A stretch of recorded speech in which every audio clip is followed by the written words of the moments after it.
welcome back to another video on the channel, and today we are going to be previewing Hull City in the AFL Championship fixture as we take on Wigan Athletic on Wednesday evening at the MKM Stadium.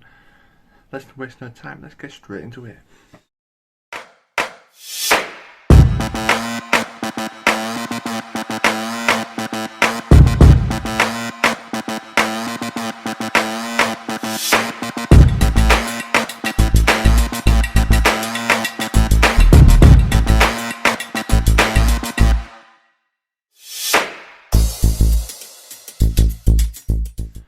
So yes guys, welcome back to the channel and another preview video today for Hull City against Wigan Athletic on Wednesday night. Yeah, it should be an interesting game, but before we get into all my thoughts and opposition thoughts, I'm going to show you the stats. So Wigan's last few games, our last few games, and the head-to-heads in recent years, and yeah, table positions as well. So let's bring them up now.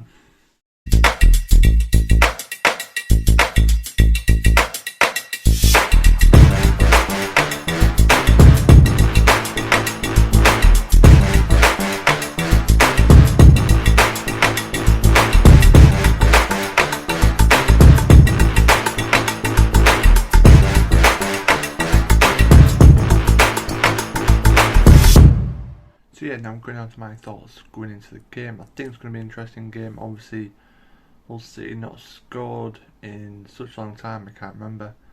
23 goals conceded in 11 games. No manager at the minute, but there is some rumoured names going around. Probably the most. I think the one it could be Carlos Carvalho. Who was at Sheffield Wednesday when we beat them in the playoff final. Also Swansea, he was there with them, and then he went to Portugal. He was at a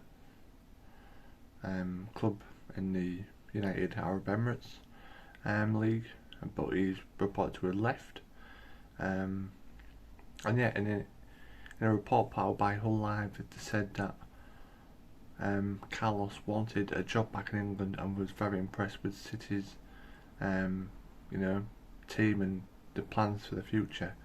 So yeah, it'd be good to have him because he does have experience in the Championship, and he does have experience elsewhere as well. I think he took Braga to the Champions League or Europa League so far in there, so he did pretty well for that. But yeah, it'd be good to have him in.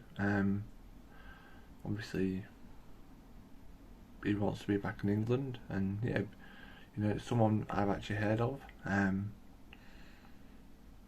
But yeah, hopefully we have more. Hopefully we have like a new manager before the game on against Huddersfield. Something might be. I don't think anything will be announced for Wednesday, but yeah. So yeah, let's go into my thoughts in the game, and I think I think we are missing Ali and Benjamin Tete. We need, I know they're trying to start a new manager, but we have a spot left. Why not go for a striker, a free agent striker? I probably would have gone for Vidra, but typical City, he's injured. So yeah, and Vidra, yeah, definitely knows the Championship. He scores goals, or even like a winger, good, because Ali and Benjamin Tete, with the speed they had and chasing people down and then making chances for us to score. Maybe that's why he's not scored in so long. But yeah, going in, we've not been in the best of form. Obviously, like I said, 23 goals conceded in 11 games. Not the best. Well, probably the best. And probably the worst. I mean, not the best. But yeah, I think we could be in for a long Wednesday night too, because Wigan, I've just seen, I think they've had a pretty good away form this season. So yeah, I think Wigan probably go away with a win on Wednesday night. But I'm going to try and predict my team now for Hull City. I think we're going for Nathan Baxter in goal. I would go for Cyrus Christie at right back, and I would go for Alfie Jones and Jacob Graves as two centre backs, and then Callum Elder at left back. Then I'll go for midfield. I'd go for Seri and Regan Slater. Regan Slater, for the price we paid, 50,000, has been amazing. Thought he was a lot better on Friday against Luton. And then obviously the three in front of them, I'd go Pelkas, Tufan, and also I'll go for Cynic. And then up front it's got to be Oscar, because he's the only striker we have at the minute apart from Tyler Smith and Sims from the academy. Be interesting to see if he does get involved, considering Tyler Smith and Sims were on the bench at the weekend, Friday night rather.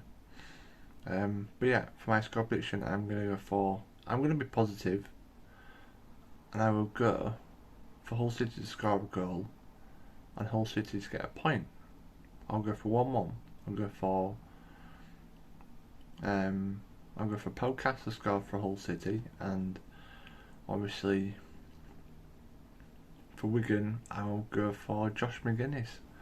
Just hope he doesn't get a penalty, because last penalty he took for us against Peterborough, and let's just say I think we're still looking for the ball. So yeah, now we're going to talk to Barry from the Progress with Unity Wigan podcast. Make sure to go check him out. His Twitter links will be in the description down below, so make sure you go check them out. They've done a really good preview for this game on Wednesday. But yeah, here he is. Hi, this is Barry Worthington from the Progress with Unity Wigan Athletic podcast. Thank you very much, Kieran, for inviting me along to speak a little bit about Wednesday evening. We're coming into the game in an absolute fantastic run of away form. We've played 5 games so far this season, winning the last 4 of them. We drew the first one, coming off a victory against Rotherham on Saturday, where we wasn't under any pressure at all, and it was a comfortable 2-0 win for the Latics. Coming into the game with you, I don't think you've scored a goal since August, so you're in a bit of poor form yourself. You're no manager, similar to Rotherham. One thing that I found with Rotherham, they had no direction on the pitch. I wonder if that's something that we're going to encounter with Hull City on Wednesday evening. I hope so from our point of view. But I do think at some point you will turn this form round. I know you're looking for a new manager at the moment. Some of the names that I've seen suggested, I'm not too sure about. I think you could do with someone with a bit of championship experience to come in and steady the ship, because you're in a very precarious position at the moment.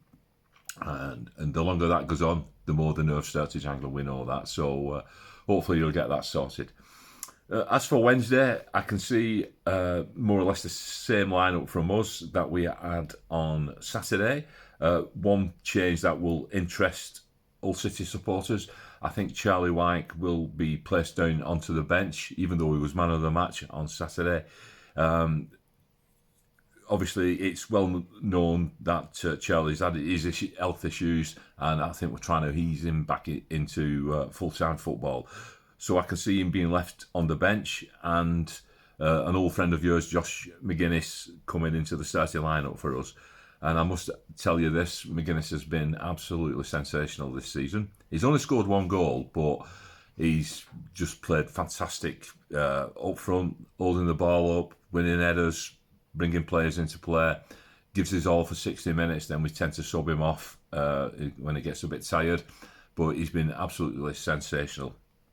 And another one of your former players, Will Keane, who I know didn't do too well when he was at Hull City, but I'm sure that was more down to the fact he was carrying injuries than anything else, because he is a quality player.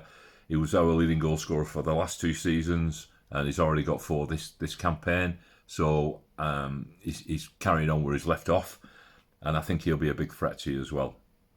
The team that I'm going for will be Amos in goals, Ben Amos, good goalkeeper, Ryan Niambe, Jack Watmore, centre-half, Curtis Tilt, centre-half, James McLean at left-back. Midfield, I think we'll have a little bit of a shuffle in midfield. Max Power, skipper us, and coming in for Tom Naylor, who had a great game on Saturday and scored a goal, but I think with the amount of games coming up, we need to rotate the squad, and I can see Grange Shinney coming in and playing in that defensive midfield role. Then we've got the three: Broadhead, Keane, and possibly Asgard. Tello Asgard is our latest project to roll off our academy line. He's 19-year-old Norwegian, under 21 international, absolutely superb player. He's come through the ranks. He's been with us since he was 14. He's brilliant. You're in for a treat watching him play on Wednesday. And then, like I said up front, I think it'll be Josh McGuinness. We've got a couple of injury problems. Callum Lang has got some ankle ligament trouble, so he won't be playing. He'll be a big mess for us, to be honest. He's a good player. But Nathan Broadhead has come in, and again, he's another good player. He was at Sunderland last season, scored 10 goals from 20 appearances. We've got him on loan from Everton this campaign. So yeah, I'm looking forward to a good game. It is a potential banana skin for us. I think if you look at it, doing your coupons, everybody's going to say it's a banker as an away win, but we know in football that never happens. I think you may feel you always won from that 8-0 a couple of seasons ago, but we owe you one from that 5-0 at our place the season when we were in administration. So swings and roundabouts here. I think I'm going to go for a Wigan Athletic away win by 2-0. But I hope you get your problem sorted out sooner rather than later. Get a manager in, and wish you the best of luck for the rest of the season. Thank you. Don't forget to check out our preview podcast out, where you can find us at PWU Podcast over on Twitter, and that's the best place to get us. And we've got a really good preview for Wednesday evening. So anyway, thank you, Nate. Thank you once again, Kieran, and I'll catch you later. And yeah, that was Barry with his thoughts, and that is a wrap for the preview video. Thank you guys for watching. Please leave a like, comment your predictions for the game down below, and maybe some comments who you want as Hull City manager. And also subscribe if you're new to me. I think we're about 10 off 300, so if we get 300, that would be amazing. And yeah, don't forget to check out the Progress with Unity podcast. Like I said, Twitter links will be in the description down below, so make sure you go check out their preview for Wednesday night's game. Thank you, Barry, for coming on the channel. Really do appreciate it. I've been Kim Webster, and I'll see you all very again soon.